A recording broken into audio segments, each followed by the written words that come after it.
We go through the Madden ratings of the Chicago Bears next on the Unbearable Sports Podcast.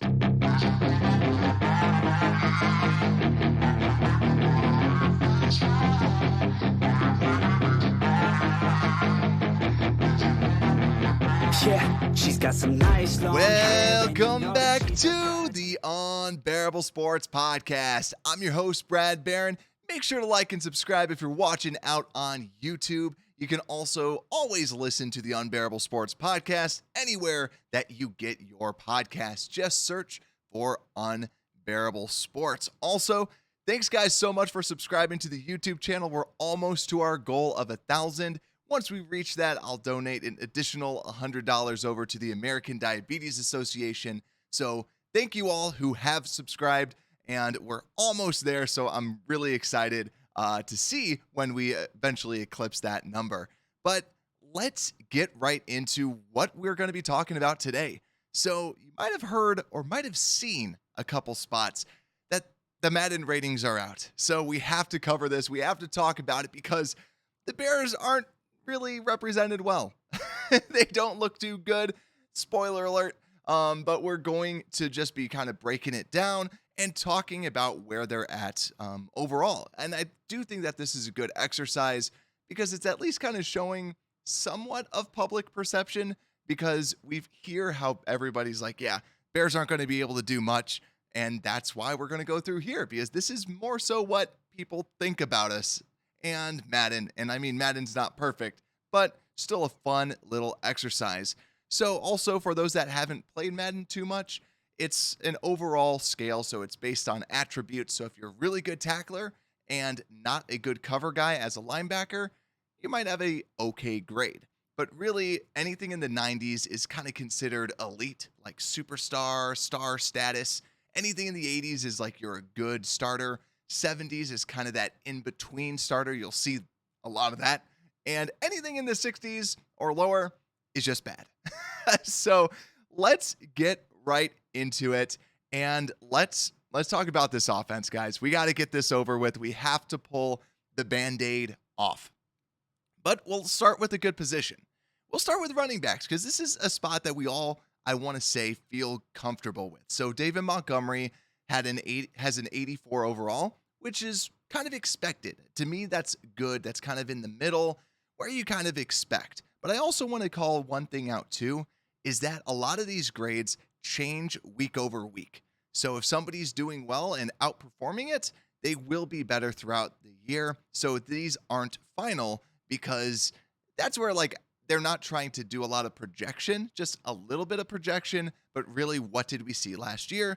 And that's why I think that Montgomery at an 84 is solid, because he doesn't have the gaudy stats like over 4 yards a carry, but it's nice to see that he at least has some respect on his name, seeing that he's kind of a good, solid running back, which he is.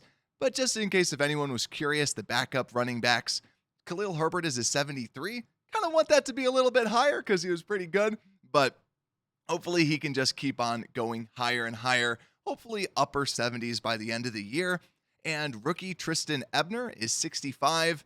Like I said, for rookies, I think that they really just go down the draft order and just say, all right, you're lower than him because you got selected lower. So hopefully that goes up if he ends up playing a lot.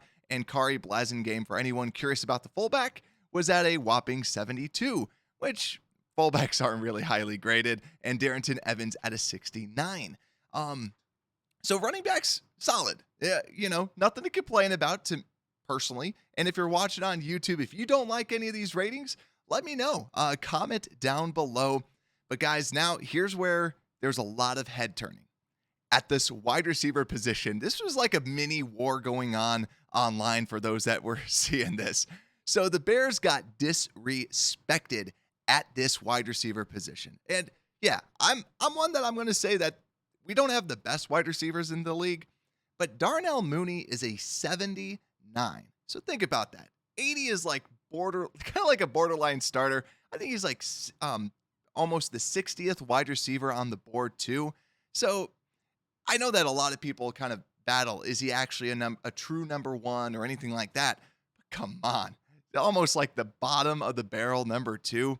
That's bad. And also, I think that he's the same grade as Sammy Watkins on the Packers. Sammy Watkins, when has he had his last 1,000-yard season? It hasn't been good at all. And yeah, now that they're the same grade.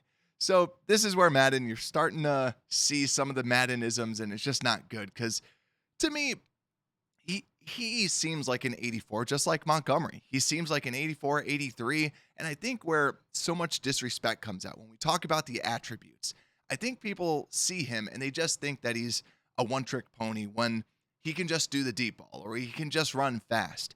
But really, Darnell Mooney, we've seen this. The guy can catch. The guy can run short yards, medium yards. He can do it all. So I could see Darnell Mooney really exploding with these grades. So 79 is just terrible. Just a really bad grade for Darnell Mooney. So I'm hoping that he can get that up next. So for those watching on YouTube, I try to project out the actual starting lineup. And we're talking a lot about Nikhil and Byron Pringle. Byron Pringle got a 75. I feel like that's a little reasonable, maybe a little down on it. I think maybe he should be 76, 77, but that's just splitting hairs. I think that that's a solid grade. Like I said, 75 is kind of that solid, good player. That's like right in the middle. So I feel that maybe he should be a little bit better. But Nikhil is at a 72, which is fair enough because he hasn't shown a lot on tape. But guys, this is not good. This is not a good wide receiving grades. But the one thing that I will kind of call out too, I don't have it on the screen for those watching, but Dante Pettis, I guess Madden loves him. 74 overall. And I think maybe part of that is because he's always banged up. But when he's on the field, he's a solid player. He's a okay route runner. He can break tackles. And I think that's why he's a 74, because they don't factor in, hey, he usually gets banged up. I mean, they have a stat for that, but it doesn't show up in the overall.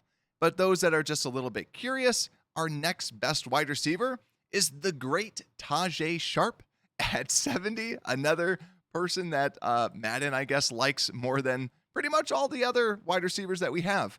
Because Simba Webster is a 67, Isaiah Coulter, 66, Equinemius St. Brown, 68, David Moore, 69, Daz Newsome, 67, and Velus Jones Jr.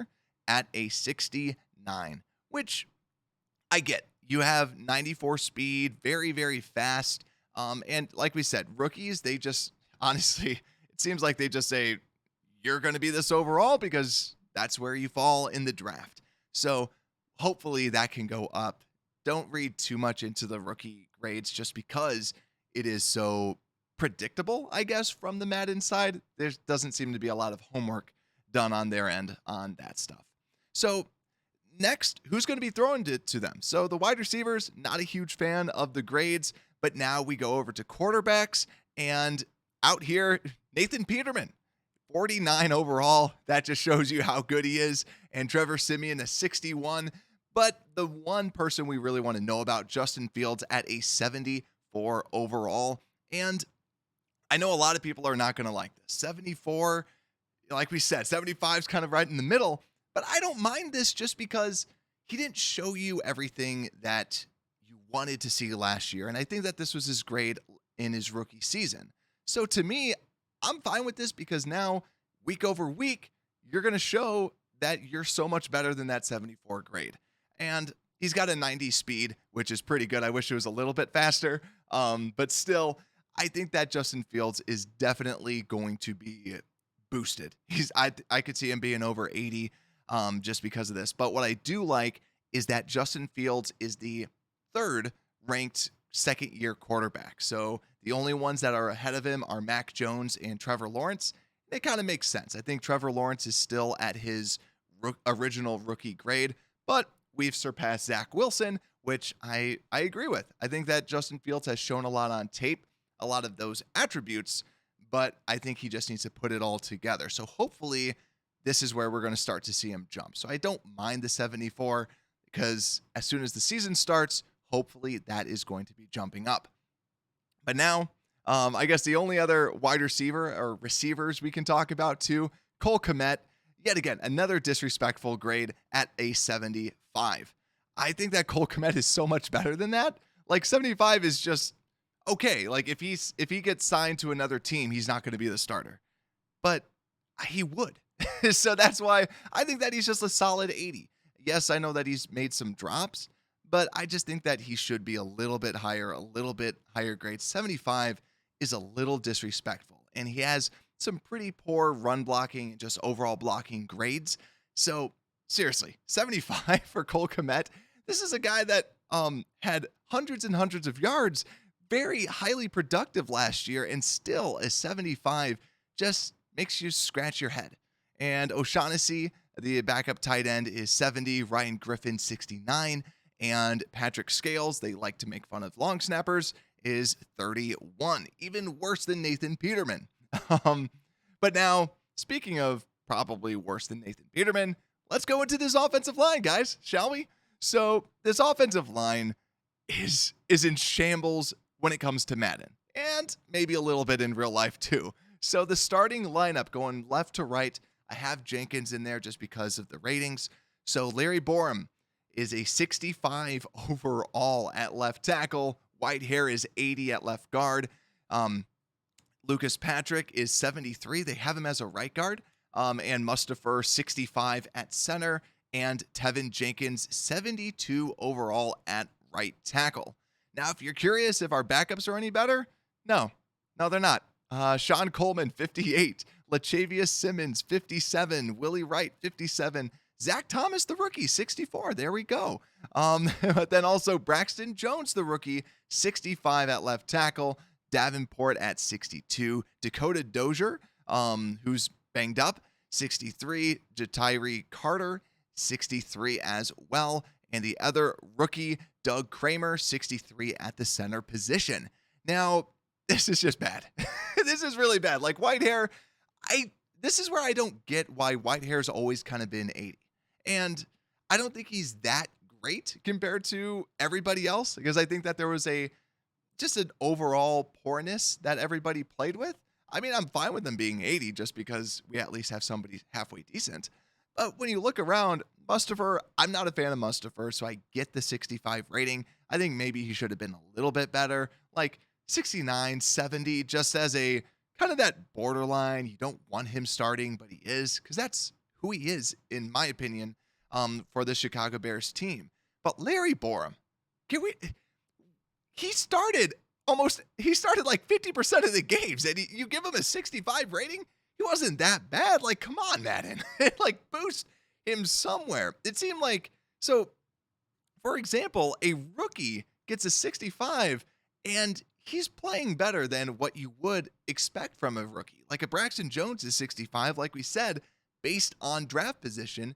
So Borum should at least be a 72. I think Borum should be a 72, just like Tevin Jenkins, or at least higher. Yes, he's not the best offensive lineman in the world, but he's not 65. That's just bad.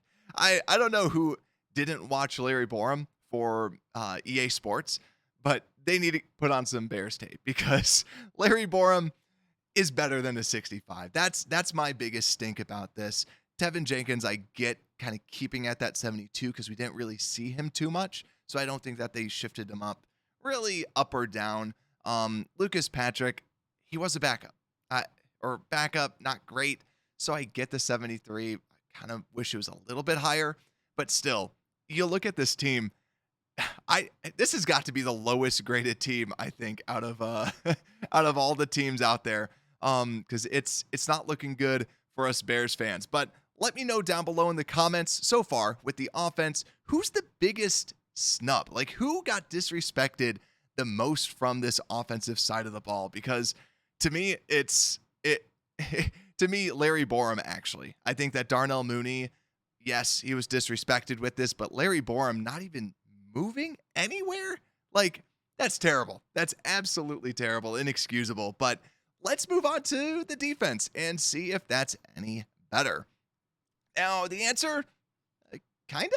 It's better, but I think that a lot of us are going to be disappointed by what we see.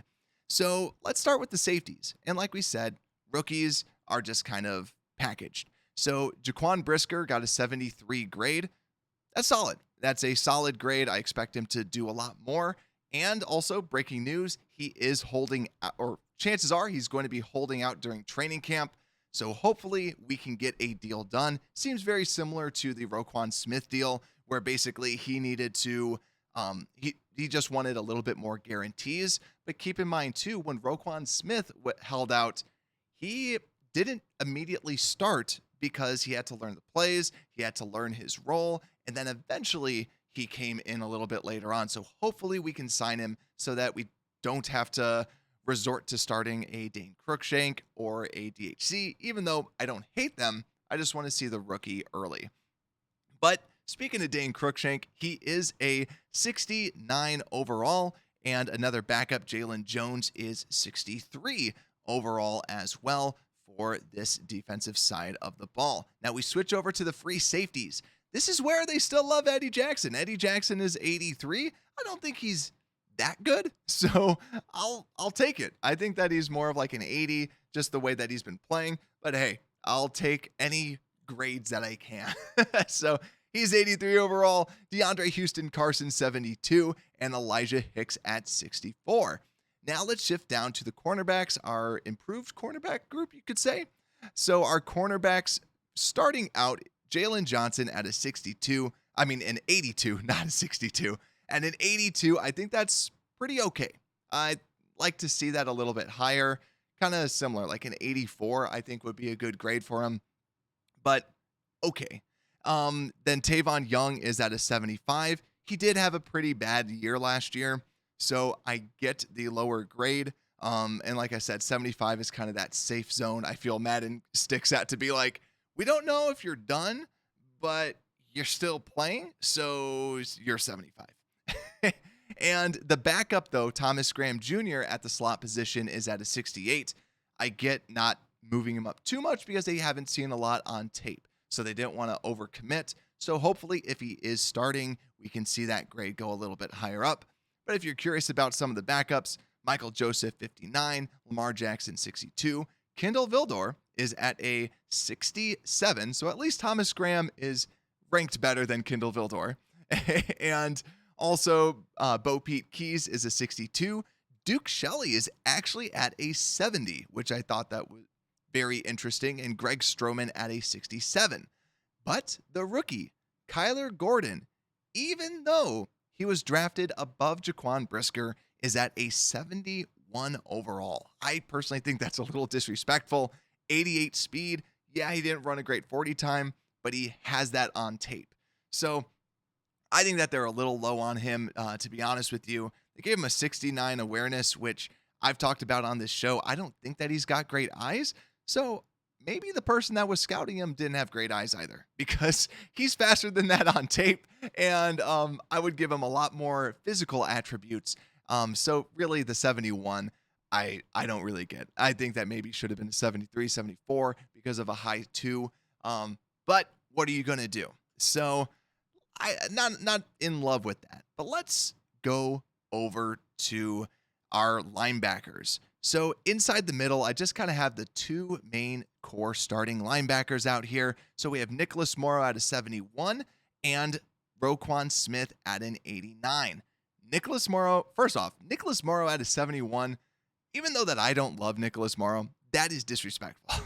That is really disrespectful, because the last time that you saw him play was good. Then he gets banged up. So give him at least kind of like the Christian McCaffrey treatment, where you still give him a solid grade from the last time that you saw him. He just got banged up. Give him the Dante Pettis treatment. Make him a 74. Make him a little bit better, because he also has a lot of traits, a lot of coverage traits, a lot of speed traits that you thought would factor in a little bit more, but really not a lot is being shown up out here. But just in case if anyone's curious about the backups, Caleb Johnson is at a 60. Joe Thomas is actually slated as the starting Sam linebacker at a 70, and Matt Adams is at a 68. And at the right side, we have Jack Sanborn, the undrafted rookie, at a 63, Noah Dawkins at a 64, and Roquan Smith at an 89. Now, this is another one that has gotten a lot of attention of the fans. As an 89, Roquan Smith, he should at least be in the 90s. I kind of I don't mind this 89. I really don't, because I think that maybe a 91, just to kind of like give him a little bit of love. I think that it's close, but I think that he should be just slightly better because the tackling. I think his tackling is like a 97 grade, so they're like juicing up his tackling because the guy's a great tackler. I I want to see, like we said, we want to see a little bit more splash play. So hopefully that ends up making him a little bit better, like having him more of a lockdown type of linebacker. Maybe that raises his grade, or kind of breaking some of the blocks. Maybe that will raise his grade up a little bit more. I don't hate the grade, but I think it should be a little bit better. Come on. Come on. But last but not least, and kind of saving this one for last because it's the worst one out there, it's our defensive line. So starting out with our right side, with Robert Quinn at an 83 overall.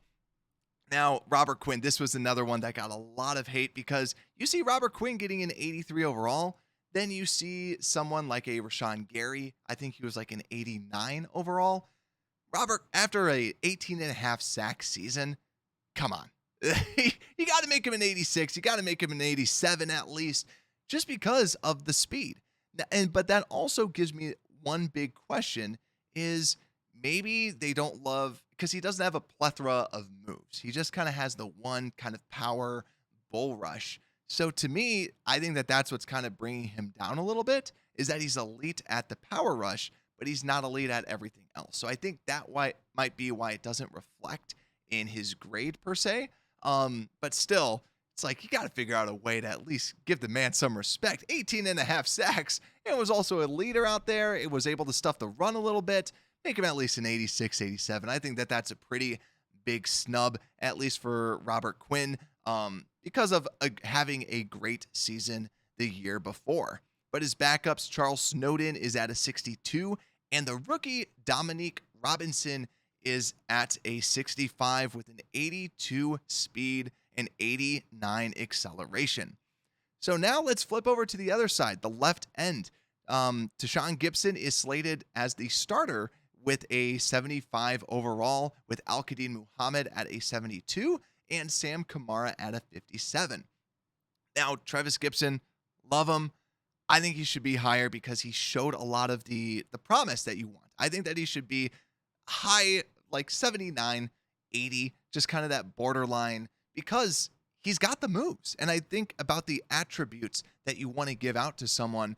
He shows speed, he shows power, and that's why I think I'm kind of curious, like why he's not rated slightly better. Maybe it's some of the tackling that he does have. But 75, I think, is a little bit low on him. Al-Qadim Muhammad, we haven't seen much, but maybe he should have been the 74, like about a 74 or so rather than a 72. And Sam Kamara, probably going to be cut, so I don't really mind the 57.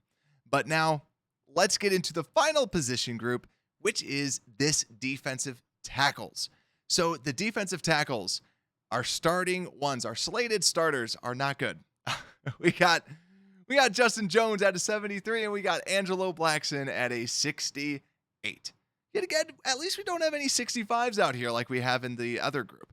But 68, I don't like Angelo Blackson. I'm not a huge fan of Angelo Blackson, so I get the 68. Justin Jones, I kind of understand the 73. I think that it should be a little bit better because, yet again, 74, 75, kind of that middling starter. But then the backups are Kairos Tonga at 67, Laquale London at 59. And then here's where they like some of the backups. Mario Edwards Jr. is a 72, and Mike Pennell is a 72 as well. So they like our backups more so than our starters pretty much, because Jones at 73 and Blackson at 68, or Tonga at a 67. So they really like Edwards. They really like Pennell. I think Pennell, just because he's been moving around all the time, like I said, 70 is kind of that in between. The 70s are really in between. So that's why Pennell 72, Edwards 72. But guys, this team overall is not looking great from a Madden perspective. I think overall, when you look at this to me doesn't shock me too much. I get that we want to see our team a little bit better for sure.